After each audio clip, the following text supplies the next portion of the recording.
the end of my presentation. If you have got questions or if you want to contact me, you can also contact me through this particular email address.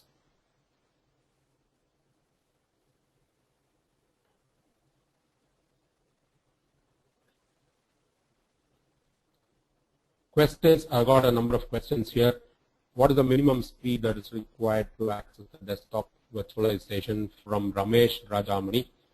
Now, the speed, that depends on how good your connectivity, your internet connectivity is. So, it will, the technology that is available will deliver your desktops within a few seconds. That's what is available today. So it's not going to be even minutes, not the desktops will be delivered to the virtual desktop will be delivered to the devices. How secure the data will be as it is managed by the third-party service provider? That's a question from Murali Krishna.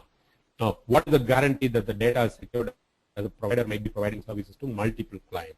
There is something called as a non-disclosure agreement and also the service level agreement that the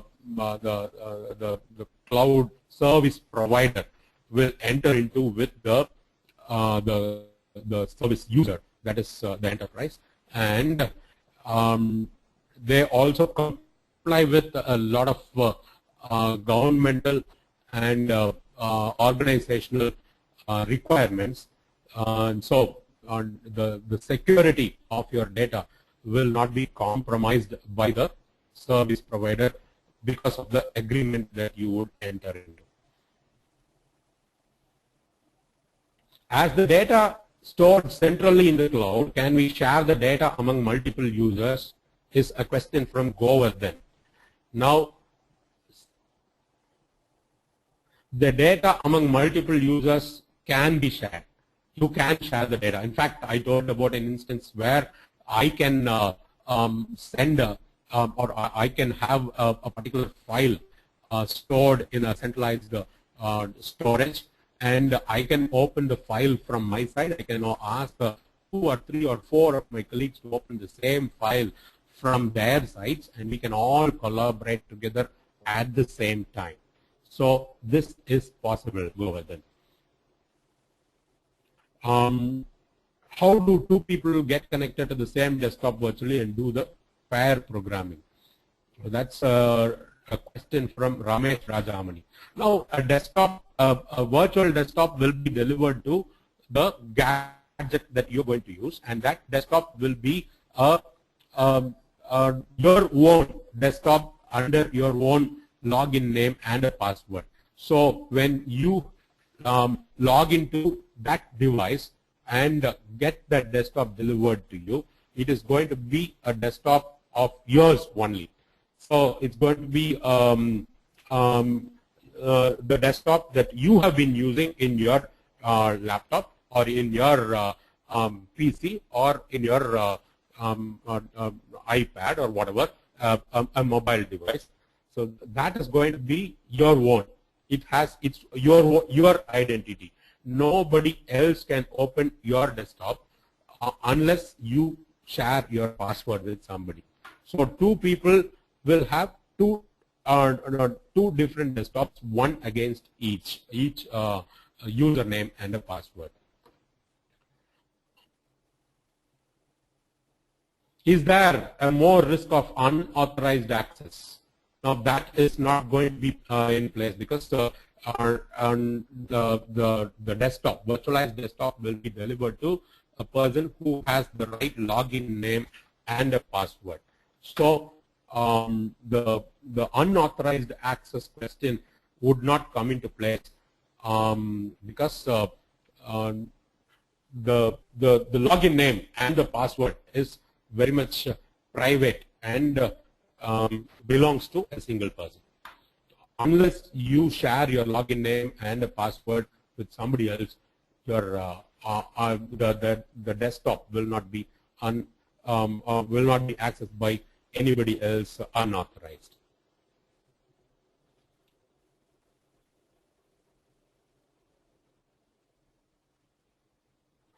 Now, there is another question from Ramesh Rajamani. If the desktop is available through online, then what is the use of the desktop which is connected to the remote desktop? Do the enterprise need to spend for both the desktops? Now, you mean, I believe you mean the hardware that you are talking about. Now, if the hardware is what you're talking about, then it need not be the same hardware. There are a lot of less costly desktops which are called as thin clients that are available. The enterprises can reduce the cost of buying full-fledged desktops if they go for thin clients, where they will spend less money, but then the same virtualized desktop can be delivered to those thin clients. So it's not going to be a question of a lot of money being spent on the PCs for enterprises. How can I convince my company about the security of information if it is in the cloud? It's from Euroneam. Now, you can download or ask for the service agreement from the service provider, and also the terms and conditions under which the service is being provided, and the SLA that the service provider is offering you, and present all of this as documents for consideration at your enterprise, and convince them about what. Again, the credibility of the service provider is also very, very important. There are hundreds of cloud service providers everywhere available globally, but then you need to zero in on that particular cloud service provider, public service provider, cloud service provider, who can meet your requirements according to your terms. Now, if that is given due diligence, you will always be able to identify the best service provider for your requirement.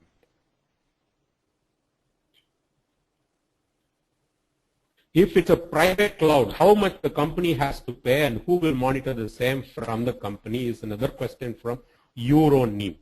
Now, a private cloud is going to be set up in your data center, and the enterprise would have already spent a lot of money to acquire a lot of resources. What you're going to do when you are setting up a private cloud is you're going to pool the resources and virtualize the environment. So most of the hardware would be already available in your in your premises. So all you need to do is you will have to find the technology that will help you to set up a private cloud environment, and with the competition in the virtualized space, there are a lot of software vendors that can certainly meet your budget and help you set up a private cloud. What is more cheaper for SMBs, public cloud or private cloud, is a question from Vibhuti Bhushan Mohanty. Now, the public cloud is something that you might want to try, at least for some of the non-critical applications that you are looking at. Like, for example, the communication applications, instant messaging, audio video conferencing, or mailing, or again, talk about document management system. Those things can be considered by SMBs for a public cloud environment, because they are readily available, and the services that are available from credible service providers are really very good. So you can start from a public cloud, and if you are looking at setting up a private cloud, you might want to zero in on which are the critical applications that you want to keep here, and then set up a private cloud. Private cloud might take a little longer for you to build and operate. Now, public cloud is available to you readily. And on the long run, it's always the private cloud that will give you cost benefit than the public cloud.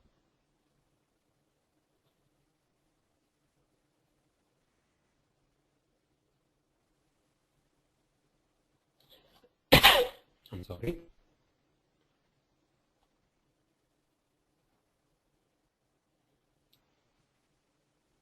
Will the corporates need to have a backup strategy in place due to connectivity issues which we face in India? Is a question from Sivaraman Vasudevan, and looks like he has left. Now, the answer to that question is the backup, the first line backup of your data, the mails and the files and all the information on the cloud, the first line backup will be taken responsibility by the cloud service provider, but you can also set up a complete backup infrastructure in order that you will have the information stored up for your later reference through a private backup setup.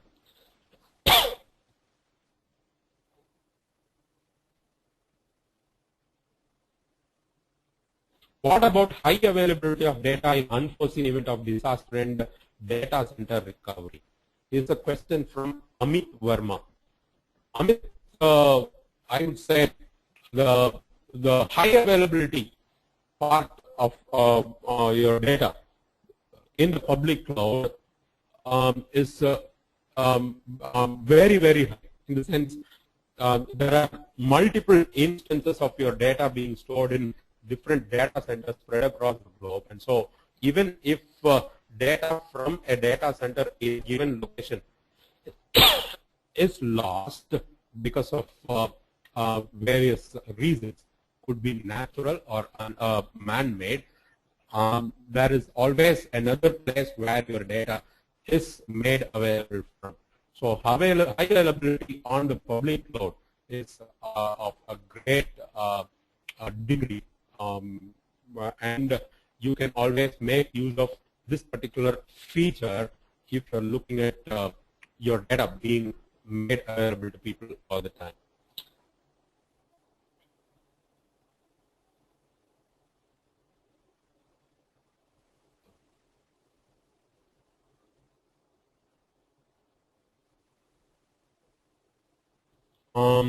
There are a couple of more questions. Let me see if I can address them right away. How can I get the service agreement from the provider? Do we need to pay beforehand? Now, Euroneem has got this question. The service agreement is made available to any subscriber even before the subscriber goes for or registers for the service. So most of the cloud service providers, they share their service agreement with people. You can make a request of it from the provider directly or from a partner who will facilitate this service for you.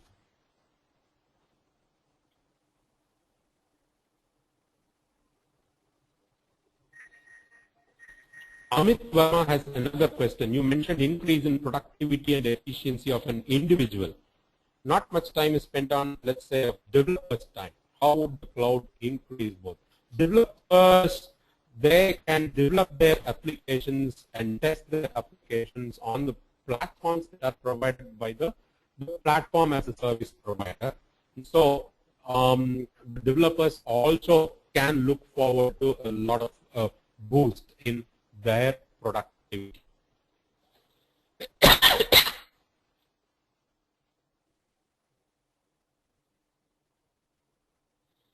Okay, Govardhan has got a very good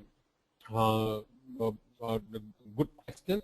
He says, as the user can work from anywhere, does it mean user is blocked in always, both in office and out of office? Well, it might sound a bit humorous, but then yes, you are connected always, but then that does not mean that you are say putting yourself into trouble because of this 24/7 connectivity. You have the freedom to work from anywhere, from any device, and so it keeps you connected with your people all the time. But then when teams work together, then there is no question of a particular person being burdened with a lot of work on at an hour that is not comfortable for anybody. So all depends on how you play as another player in the team.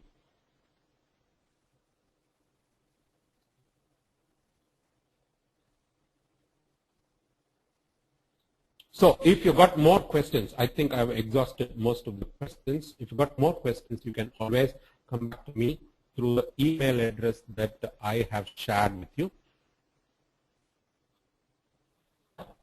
Thank you everybody for participating in this webinar.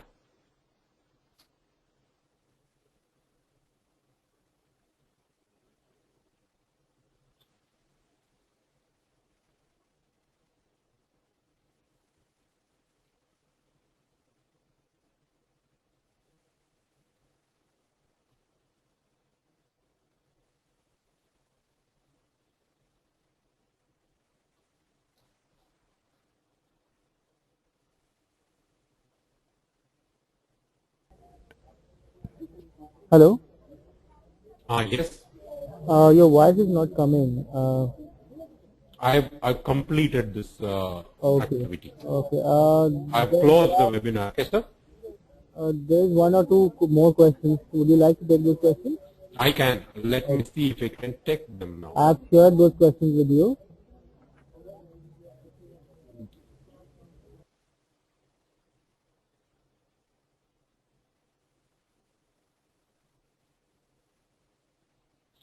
There is a question from Sumit Paul. If the desktop went on cloud, then does every user have to pay money for accessing? Now, since the desktop will be delivered from the cloud, a person who is accessing the desktop from the cloud certainly has to pay. But then if it's a desktop, your office desktop, then the enterprise will pay for it. If it's going to be your private desktop, then you will certainly have to pay for the services that the public cloud service provider provides, as well as the managed service provider, if there is one, he provides your his services to you. And that's another question.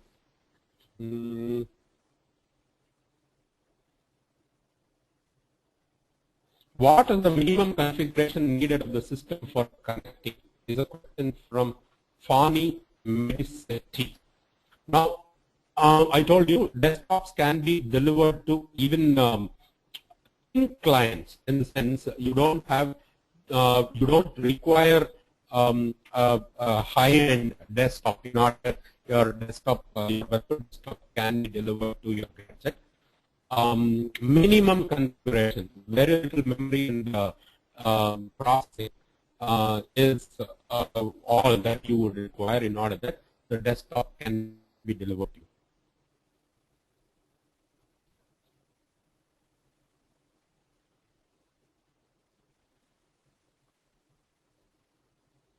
So most of the questions have been answered. Yeah. Most of it, I think I have answered. Yes. Wow. If there are any more questions coming from the attendees, so we can take them offline. I would request attendees to post their questions on techgig.com webinar page. Please. So now we can conclude this session. Thank you. Thank you. Thank you everybody who participated in this webinar, who have been bringing questions during the webinar. So post more questions on TechGig, and we will be able to answer your questions there. Thank you.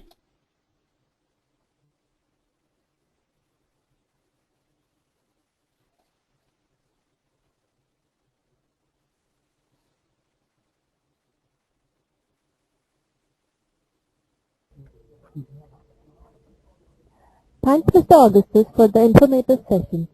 I would also like to thank the participants for making this webinar a huge success. The next session in TechGig webinars is happening tomorrow at 3 p.m. Topic for the webinar is JLR integration in WPS or Silverlight, a next generation capital markets application. We will be having Mr. Manish Agrawal, Senior Specialist at Sapient Global Markets as our expert speaker tomorrow. So see you all tomorrow at 3 p.m. Thank you.